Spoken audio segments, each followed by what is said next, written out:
গল্পের নাম কালো ছায়া। একদিন রাতে তনুশ্রী বারান্দায় দাঁড়িয়েছিল। হঠাৎ সে অনুভব করলো কেউ যেন পেছন থেকে তার নাম ধরে ডাকছে, কিন্তু পেছনে তাকিয়েও কাউকে দেখতে পেল না। তারপর থেকেই অদ্ভুত ঘটনা ঘটতে থাকে। কখনো রান্নাঘরে নিজে থেকেই বাসনপত্র পড়ে যায়, কখনো অমিত অনুভব করে কেউ তাকে ছুঁয়ে দেখছে। কৌতূহলী হয়ে একদিন তারা সেই কালো দরজার সামনে গিয়ে দাঁড়ায়। দরজাটা ঠেলে খুলতেই ভেতর থেকে একটা দমকা ঠান্ডা হাওয়া বেরিয়ে আসে। কুয়াশার মতো কিছু একটা তাদের ঘিরে ধরে।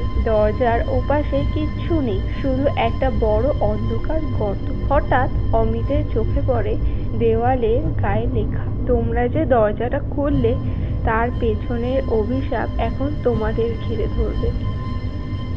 হ্যালো এভরিওয়ান, আমাদের চ্যানেলের ফানি এবং হরর স্টোরি সম্পর্কে আরও বিস্তারিত জানতে হলে ডেসক্রিপশানে দেওয়া লিঙ্কটিতে তাড়াতাড়ি করে ফলো করে দাও এবং ভিডিওটি ভালো লেগে থাকলে অবশ্যই বেশি বেশি করে শেয়ার করে দিও, লাইক করে দিও এবং সাবস্ক্রাইব করে দিও।